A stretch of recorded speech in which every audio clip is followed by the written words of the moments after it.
আসসালামু আলাইকুম রহমতুল্লাহ। পরম করুণাময় আল্লাহর নামে শুরু করছি। আধ্যাত্মিকতার শব্দগুলো শুধু কান দিয়ে শোনার মতো নয়। আপনি যদি শুধু কান দিয়ে শুনতে চান তবে কিছুই বুঝবেন না। আপনাকে বুঝতে হলে হৃদয় দিয়ে বুঝতে হবে, মনের কান লাগিয়ে শব্দগুলো শুনতে হবে এবং শব্দগুলোর সাথে হৃদয়ের স্পর্শ করাতে হবে। তাহলেই আপনি কথাগুলো ধরতে পারবেন। আপনি কথাগুলো ধরতে চাইলে খুব মনোযোগী হন। আত্মা আমার কথাগুলোর সাথে লাগিয়ে দিন। আমি চলছি আরও গভীরে, এমন স্তরে যেখানে মানুষ সাধারণত থেমে যায়। এখানে আমি খুব সতর্ক থাকব, কারণ এই গভীরতা সত্য, কিন্তু বিভ্রান্তি নয়। গভীরের গভীরে গেলে সেখানে আধ্যাত্মিকতা হওয়াও ঝরে যায়। একটা স্তর আসে যেখানে মানুষ হঠাৎ বুঝে আধ্যাত্মিক হওয়ার চেষ্টাও এক ধরনের অহংকার।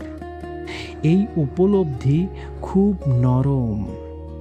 এখানে আর কেউ বলে না আমি গভীরে আছি, আমি আলাদা কিছু বুঝেছি, কারণ সে স্পষ্ট দেখে বোঝাটাও আল্লাহর দেয়া, আমার অর্জন নয়। এই জায়গায় এসে মানুষ নিজের অবস্থান লুকায় না, আবার প্রদর্শনও করে না। মনে রাখবেন, মানুষ যখন মনে করে সে আধ্যাত্মিকতায় অন্যদের চেয়ে এগিয়ে, তখন সে আসলে নফসের সবচেয়ে বড় ফাঁদে আটকে পড়েছে। প্রকৃত গভীরতা হলো নিজের শূন্যতাকে চেনা, যেখানে কোনো আমিত্ব বা আমির অস্তিত্ব নেই। যা কিছু সত্য তা সবই কেবল আল্লাহর দান। এখানে আমি ভালো হচ্ছি এই বাক্যটাও মরে যায়। এই গভীরতায় মানুষ আর নিজেকে উন্নত করতে চায় না, সে চায় আরও কম মিথ্যা হতে। ভালো হওয়া লক্ষ্য নয়, খাঁটি হওয়া লক্ষ্য। সে জানে আল্লাহ ভালো মানুষ চান না, তিনি চান সত্য মানুষ। সমাজ আমাদের ভালো মানুষ হওয়ার অভিনয়ের শিক্ষা দেয়, কিন্তু খোদা চান স্বচ্ছতা। আপনি যদি নিজের ভেতর মিথ্যা লুকিয়ে ভালো হওয়ার নাটক করেন, তবে তা খোদার কাছে কবুল হয় না, বরং নিজের পাপ বা দুর্বলতাটুকু নিয়েই সত্যের মুখোমুখি দাঁড়ানোই আল্লাহর কাছে অধিক প্রিয়। কষ্টের সাথে সম্পর্ক পুরোপুরি বদলে যায়। এই স্তরে কষ্ট আর শাস্তি মনে হয় না। কষ্ট হয়ে যায় একটা ভাষা, যেটা দিয়ে জীবন কথা বলে। মানুষ কষ্ট থেকে পালায় না, আবার কষ্টকে ভালোবাসতেও শেখে না। সে শুধু শোনে এখানে কি বোঝার আছে। এই প্রশ্নটাই কষ্টকে নরম করে দেয়। কষ্ট হলো রূহের জন্য আল্লাহর এক বিশেষ বার্তা। আমরা যখন দুঃখকে শাস্তি মনে করি, তখন আমরা ধৈর্য হারাতে থাকি, কিন্তু যখন দুঃখকে একটি বার্তা হিসেবে দেখি, তখন সেই দুঃখের তিক্ততা কমে গিয়ে তা রূহের পরিশুদ্ধতার এক শক্তিশালী মাধ্যম হয়ে ওঠে। এখানে ভাঙা খুব গুরুত্বপূর্ণ। একটা বড় ভুল ধারণা আছে, গভীর মানে শক্ত না, গভীর মানে ভাঙতে পারা।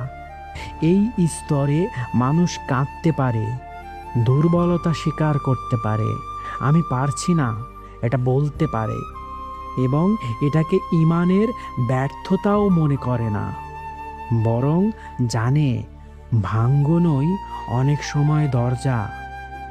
গভীরের আত্মপরিচয় কেমন? এই স্তরে মানুষ আর নিজেকে পরিচয় দিয়ে ধরে না। মা, স্ত্রী, ভালো মানুষ, কষ্ট পাওয়া মানুষ, সব পরিচয়ই ব্যবহারিক। ভেতরে থাকে শুধু একটা উপস্থিতি, যেটা সব পরিচয় ব্যবহার করে। এই উপস্থিতি কাউকে ছোট করে না, কাউকে বড়ও করে না।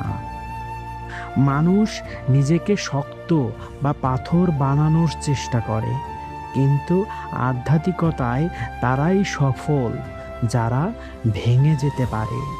যে অহংকারের দেয়াল আমাদেরকে আল্লাহ থেকে আলাদা করে রেখেছে, তা ভাঙার জন্যই তো এই কষ্টের আঘাত। নিজের পরিচয় বা ইমেজ ধূলিসাৎ হওয়া আসলে নিজের সত্তাকে নতুন করে খোদাই নূরে গড়ার এক প্রক্রিয়া। আল্লাহ এখানে কেমন অনুভূতি হয়? খুব গুরুত্বপূর্ণ কথা। এই গভীরে আল্লাহ আর অনুভূতি হন না, কারণ অনুভূতি আসে এবং যায়। তিনি এখানে অস্বীকার অযোগ্য বাস্তবতা। যেমন ধরেন, চোখ বন্ধ করলেও আলো থাকে, আবার খোলা থাকলেও আলো থাকে। তাই কেউ আর বলে না আজ আল্লাহকে বেশি অনুভব করছি বা আজ দূরে মনে হচ্ছে। এই কথাগুলো অর্থ হারায়। এখানে দোয়াটা কেমন হয়? এই গভীরতায় দোয়ার সবচেয়ে গভীর রূপ কোনটা? এই স্তরে দোয়া হয়, আমাকে ঠিক করো, এই দোয়াও না। আমাকে দাও, এই দোয়াও না। দোয়া হয়ে যায়, আমাকে যেমন আছি তেমনই তোমার সামনে রাখতে দাও। এটা আত্মসমর্পণ। অনুভূতি তো আবহাওয়ার মতো, কখনো রোদ, কখনো বৃষ্টি, কিন্তু আল্লাহ এসবের ঊর্ধ্বে এক অটল বাস্তবতা। আল্লাহর সামনে নিজেকে যেমন আছি তেমন সঁপে দেওয়ার চেয়ে বড় ইবাদত আর নেই। এটি হাল ছেড়ে দেয়া নয়, বরং নিজের সমস্ত সামর্থ্য আর অক্ষমতা নিয়ে তার কুদরতের ছায়ায় নিশ্চিত হওয়া। একদম গভীরের গভীরে একটা কঠিন সত্য থাকে। এই স্তরে এসে মানুষ এই কথাটা মানতে পারে, আল্লাহ আমার সুখের দায়িত্ব নেননি, তিনি আমার সত্যের দায়িত্ব নিয়েছেন। এই সত্য প্রথমে কাঁপায়, তারপর মুক্ত করে। কারণ তখন মানুষ সুখ না পেলেও ভেঙে পড়ে না। বাইরে থেকে এই মানুষগুলো কেমন? খুব সাধারণ, খুব ধার্মিক মনে নাও হতে পারে, খুব জ্ঞানী মনে নাও হতে পারে, খুব আলাদা এটাও মনে না হতে পারে, কিন্তু তার পাশে থাকলে একটা জিনিস থাকে, চাপ নেই। তার পাশে থাকলে কোনো চাপ অনুভূতি হয় না। এটাই সবচেয়ে বড় চিহ্ন। তার পাশে বসলে শান্তি লাগে। একেবারে শেষ দরজার সামনে, একেবারে শেষ দরজার সামনে কি থাকে? এখানে এসে মানুষ আর কিছু জানতে চায় না, সে শুধু এই অবস্থায় বিশ্বস্ত থাকতে চায়। কারণ সে জানে যথেষ্ট গভীর হওয়া কোনো অর্জন না, যথেষ্ট খোলা থাকাটাই সব। আমরা সুখের পেছনে দৌড়াই, কিন্তু আল্লাহ চান আমরা যেন তার সত্যের সাথে যুক্ত হই। এই সত্য আমাদের এমন এক শান্ত ও চাপমুক্ত মানুষে পরিণত করে যার উপস্থিতিতে অন্যরাও শান্তি পায়।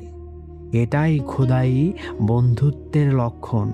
কোনো দাবি নেই, কোনো চাপ নেই, কেবল সত্যের এক অসীম শান্ত বিস্তার।